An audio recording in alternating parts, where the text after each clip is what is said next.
Dylan. Hey, Matt. Listen, why don't you explain to people what you're doing to us this year? All right, so I was going for a late night drive, as one does, and I put on an artist by the name of Slasher Dave. He's also the vocalist for a, I guess, doom metal, black metal band called Acid Witch. But he makes a lot of synthwave albums, and usually each synthwave album has a theme. It's like fake horror movie records. Really cool. Well, he put one out last year around Christmas, and I didn't know it was around Christmas, called Mothman. And it's just three songs. The first song's called Point Pleasant. The second song's called Shadow Over the Silver Bridge / The Collapse. And the third song's called The Ohio Mystery. And I was listening to that 3-song EP while I was driving around, and I just started thinking about the movie The Mothman Prophecies, which I hadn't seen since I was a kid, and it freaked me out as a kid. But I remember that, like, it freaked me out for no reason. And I'm sure we all have that, where we're like, we have things that scare us as kids, but like we'll watch it now and be like, what the fuck was I scared of? There's nothing scary about this. So I was like, you know what? It's only like 7 o'clock. I'm going to go home and I'm going to watch Mothman Prophecies. And I put it on, and literally the first thing I see is them at a Christmas office party. And I'm like, we could do this for Christmas 365. And I'm like, listen, we've made larger stretches in the past for the shit that we talked about. Yeah. Look, man, I was messaging someone who does a Christmas podcast on Instagram. Yeah. And they said something of the effect of, I also do a Christmas podcast, but it's only between the months of July and December. And I said, that probably makes a lot more sense than what we do. So, like, we certainly hit a period in our show where we're just like, I don't know, Mothman Prophecies, sure. But yeah, go check out the Advent Calendar House podcast. Oh, sweet. Give him a quick shout out for doing a more sensible thing. So that moment ends, and I'm like, Matt's going to yell at me, like, if I suggest this, and that's all there is. But 2 years later pass, and we pick back up around Christmas time. So I'm like, fuck yeah, let's do Christmas. So I messaged you. I'm like, one of my topics is the Mothman Prophecies. Like, I don't know why, but we're going to do it. And you said, is this a Scream stretch for Christmas 365 or a Kiss Kiss Bang Bang stretch for Christmas 365? Yeah, because I knew that it certainly wasn't just a Christmas movie. I was, honestly, you texted me that. I was like, fuck you, dude. All right. I just needed to know.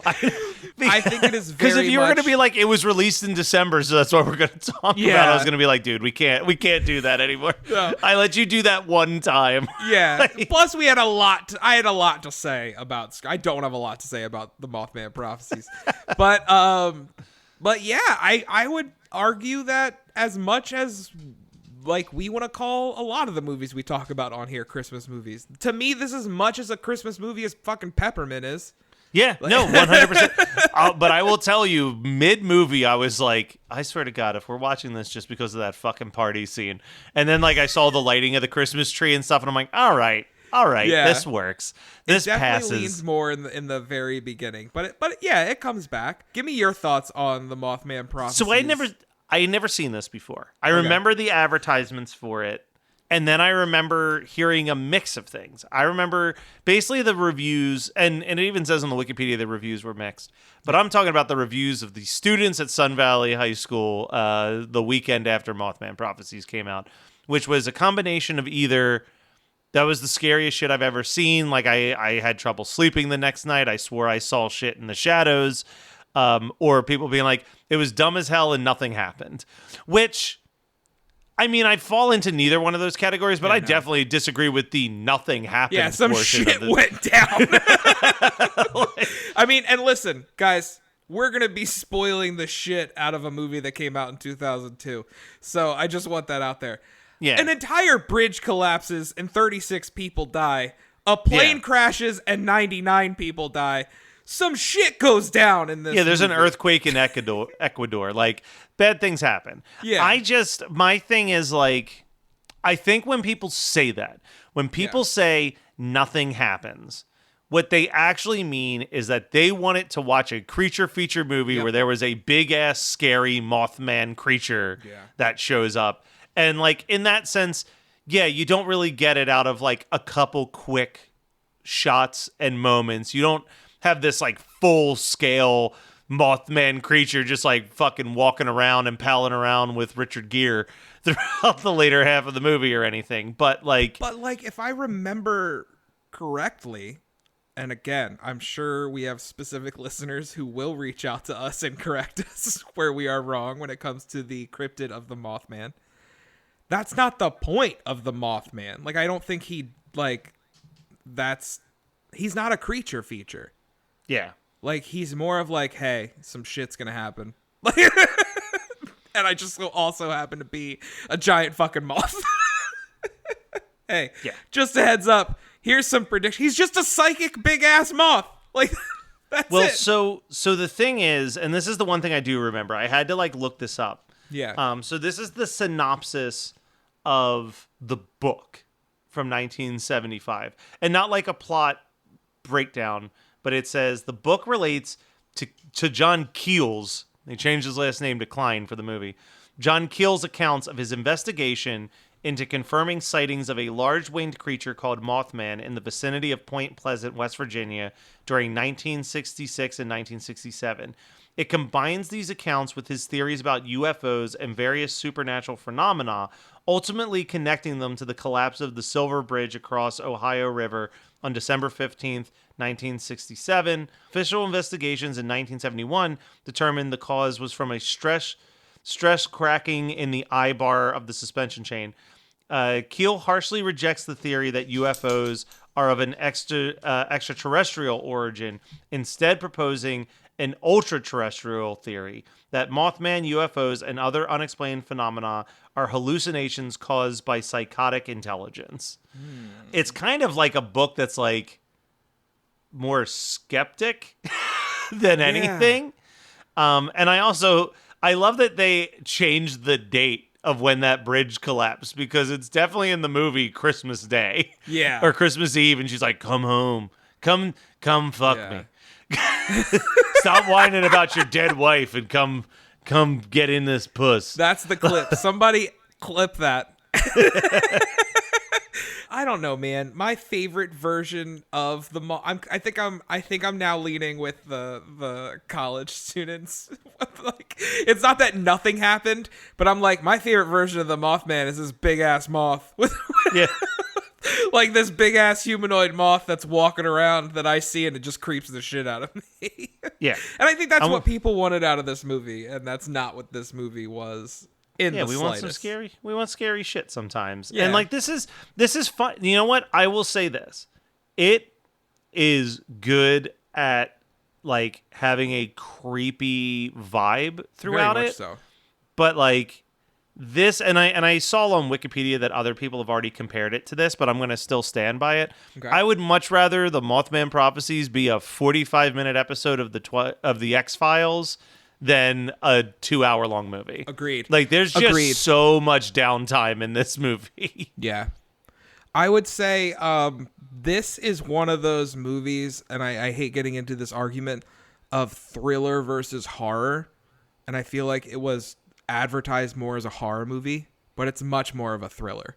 Like, it's much more of what is the mystery? What is going on here? Why is this guy saying that John Klein is showing up to his house multiple nights when we literally just watched him get there? Like, what's going on? See, that part I feel like I understood almost immediately. Yeah. Like, because it was like, clearly the Mothman has chosen that specific guy as a conduit for all of his prophecies. Yeah. So that was the prophecy of him eventually showing up. Yeah. Was through that. But yeah, it's almost like what Lost was and what like people are afraid Yellow Jackets will be, where it's going to set up all these questions and not provide a substantial enough amount of answers to satisfy people. And like, this is coming from probably one of the bigger defenders of the Lost finale. I think the Lost finale is absolutely brilliant, but I do agree that it's like, yeah, that show has a shit ton of like loose end mysteries that we never got answers to at the same time.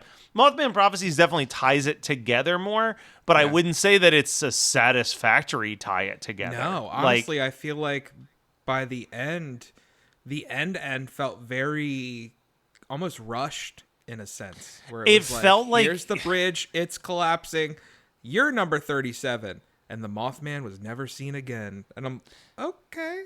Yeah, I also feel like it probably, I have no evidence of this, but in my mind it's like that character dies and then someone was like, "No. You need the happy ending where those two lovebirds run off. He's got to save her," and that's like he breaks the prophecy and then the Mothman's destroyed because his prophecy didn't fully come true or some bullshit. Like it's like it feels like such a Hollywood tacked on ending, and like it's never a good sign when they're doing an adaptation about a book that is essentially nonfiction. Yes. And they still have to change the name of the author of the book, where you're just like, okay, so you're taking some serious liberties where even the author was like, no. Yeah. Like, I'm good. We don't have to. I want no part of this, please. Yeah. As a kid, I remember being so creeped out by the phone calls with Indrid Cold. I remember being absolutely horrified, like, just by, like, the figure in the background when Will Patton's talking to Richard Gere's character. And I don't know why. Like, I don't know what it was about this movie, but it did creep me out. The moth-like images, the idea of this giant fucking humanoid moth walking around and shit. But, like, I didn't understand that that's not what this movie was as a kid. And rewatching it the other night, I felt kind of similar to the way you did. Like, I was in for the first half. I thought the really bad CGI moth flying at the windshield of the car where she Charming swerves as hell. off the road. Yeah, I was like, I'm fucking in. This is a 2002, 2003 movie. Like, I'm in. Let's see what happens next. You've been lost in the woods for hours now, stumbling around in the dark. You come around the bend and see two people roasting marshmallows over a roaring fire. They see you coming into the clearing and gesture over to pull up a log. Welcome to Campfire Ashes. I'm Paul. And I'm Jess. Join us as we tell each other our originally written spooky stories around the campfire and then dive into the lore and legends that inspired them. Is it something that goes bump in the night? Is it something menacing lurking past the tree line? Or is it just weird and otherworldly? You'll find it here on Campfire Ashes. You can find us on Spotify, Apple Music, Amazon Music, or right here on the Geekscape Network. But yeah, the 2 years later, after he meets Will Patton's character, or Gordon Smallwood. Oh, never mind. I was going to say after when he goes to Chicago to meet Leaks, the guy who wrote, like, that was right where I started to lose interest, because I liked that scene and it was such a throwaway moment. Like, because he has a really great line where he points to the really tall building. He's like, if a car accident happened 10 miles from here, but you were on the top floor of that building, you probably would have seen the accident happen. Yeah. But that doesn't mean that you're all knowing.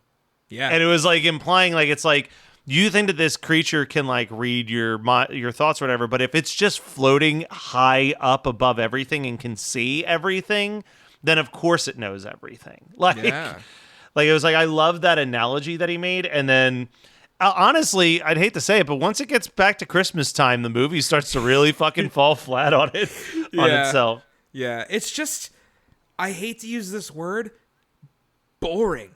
Yeah. It gets so fucking boring. This is the definition of a 3-star movie to me. Yep. Like, out of 5 stars. Like, it is just perfectly down the middle. Like, and we say it all the time. The thing working against it the most to me is its length. If you were to take this down to 90 minutes, pull 30 minutes out of this movie, I don't know where and what you do instead, but I think 2 hours is a little too much for me. With Richard Gere. Yeah, it's a lot. I mean, the movie was a success. We can't take that away from it. Yeah. On a budget of, I mean, not a raging success. No. On a budget of 32 million, it made 55 million. So it didn't even double its budget, which is usually kind of the end goal that most studios are looking for with a film, is they want to like double, triple, quadruple whatever their investment was. Yeah. You know what? There is one thing I want to give a shout out to. A very underrated team that has provided me so many great movie soundtracks. The score from Tom and Andy, I think, is really good and creepy. That's the thing, is this movie, I feel like I'm contradicting myself. I do think it's boring, but there's also some really good creepy fucking moments in this movie. I thought the phone call, again, very creepy. The phone call scene is great. There's a lot of tension built throughout the whole thing. I just almost feel like there's things happen in this movie. I feel like they don't do a lot with the tension, with the things that we care about. And that's the problem, is that and I think you're right. If it was a shorter movie, it was a 90-minute movie, and you trimmed out like motherfucker doesn't really get to Point Pleasant until like 30 minutes into this shit. Yep. Like kill the wife, have the drawlings, just establish he's sad, and get that dude in Point Pleasant 10 minutes into the movie. Yep. You know what I mean? Like, there we go. Like, we don't need all the backstory of his career as a journalist that much. Yeah. Because it's kind of a it never it's like, comes who up. cares? Yeah, it never, ever comes up. It's just like they're trying to establish, like, he's got a job. He might get fired because he's focusing on this Mothman. Like, but it's you such could a have just moot made point. him, instead of making him the journalist, you could have just had like any just well put together husband who watched his wife die in a weird fucking way, and then like pulled up, found the drawings, or investigated it. Like, or let's toss this out there too as an option. Wife dies. Yeah. We don't jump ahead 2 years because that plays nothing into anything. It's really weird that we went 2 years forward. Yeah, we jumped 2 years forward for really no reason. So I say that his wife dies, and if you want to figure out the whole like, well, what's he doing for work? If he's just, or whatever that bullshit is, he's literally on grievance leave. Yeah. And suddenly wakes up behind the wheel of a car in a totally different place with no explanation of how he got there. There you go. And then the movie's moving. Yeah. And we don't have to keep doing these things where he's calling his buddy at work to like have him stall for him so he doesn't get fired. Like it's just like all of that stuff is just wasted energy. And honestly, like a lot can fucking happen in 2 years, man. Like, I mean, you like, I'm sure he's still grieving. He's still very upset, but I feel like it's more powerful if it's right away. Exactly. Yeah. The things that are happening now are not at the forefront of his mind, where I feel like if this were to happen right away, the connection is all there. Things felt very disconnected. Yeah. Now that we're talking about it. You know what, Dylan? We should get, if this Writers Guild strike ends, we should try to get into the Writers Guild. Hey, we'll fix your movies. We'll fix your movies 21 years after they've been released. So before make us watch it, we'll give you notes.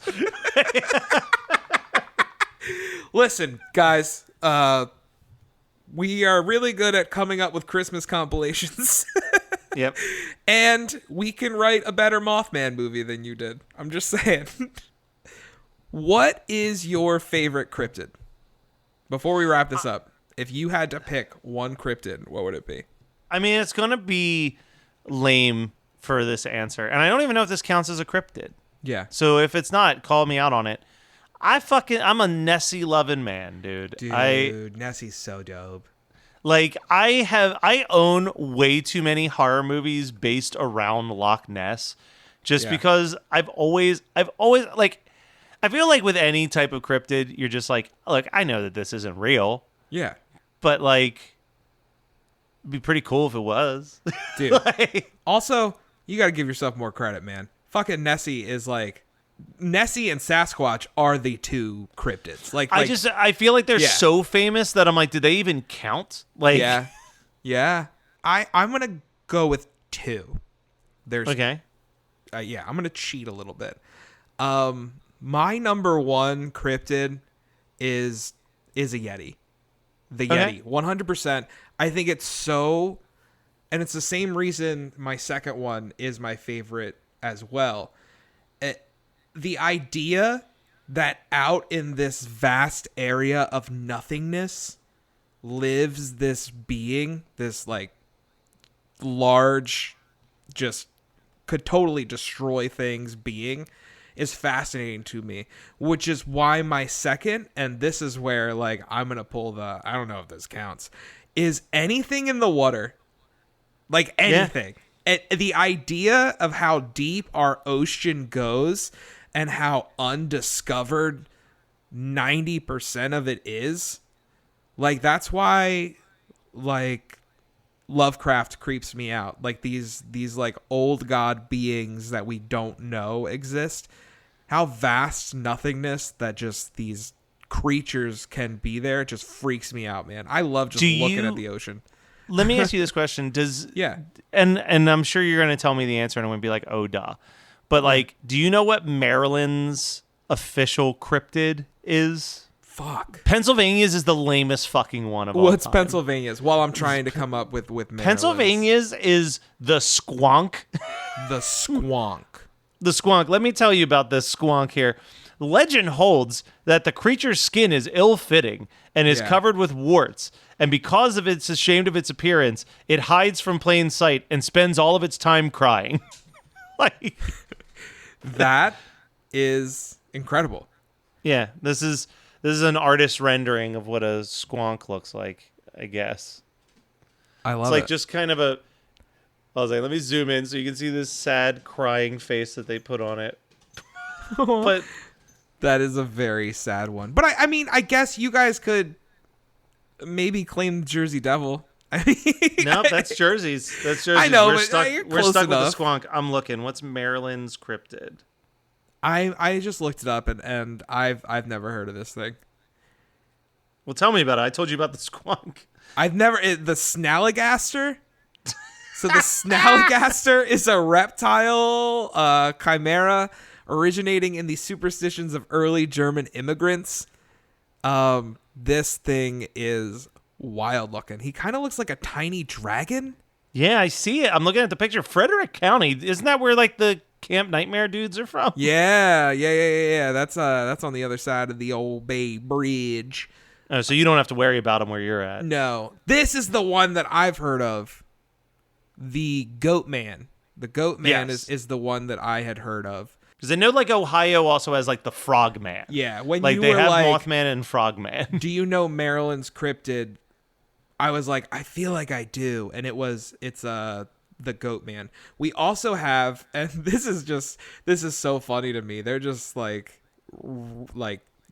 jarring things that are locked in my brain. We have Chessie, which is Nessie of the Chesapeake Bay. Jesse! Jesse! Oh shit. fuck, man, dude, cryptids are so fun. Yeah. No, it's a good time. I do love the evolution of the cryptid. I think it's like the creepypasta, in my mind, is the evolution of the cryptid. Like Slender Man. I think that's fair. And yeah. stuff like that. Highly recommend, if you've never watched it, is Marble Hornet's YouTube documentary on Slender Man. Okay. It's, I thought I was terrified you were going to be like, is the movie Slender Man that came out in no. 2019. Okay, so Marble Hornets was, if I remember correctly, it was a student project. And what they did is they faked a film project. But what starts happening in the videos is you start seeing weird shit happening in the background. And it turns into, like, this goes from this film project to him trying to figure out what the fuck's going on in these videos. And, like, Slender Man does pop up ever so often, but it's not like, boo, Slender Man. Like, it's fucking creepy as shit. Highly recommend. It's a YouTube series. I think they did put it out on DVD eventually. Yeah. But Sorry, highly you're recommend that. talking about that, and I'm realizing, doesn't Maryland also technically get to claim the Blair Witch? Yes, 100%. We do get to claim the Blair Witch, but if I remember correctly, like the Blair Witch, like Ain't a cryptid. like it was made up for the movie. Like if I remember correctly. Yeah, I'm pretty sure it was. And then it just became like a thing because of Burkittsville. Yeah. All right. Well, Dylan, we didn't talk a whole lot about Christmas, but you're definitely the Mothman of my dreams. So. Oh my god. I love the Mothman. I want a Mothman Christmas tree. Get me that, guys. Now we won't stop till the big ball drops on New Year's. Happy holly, have a great holly, have a merry happy holiday.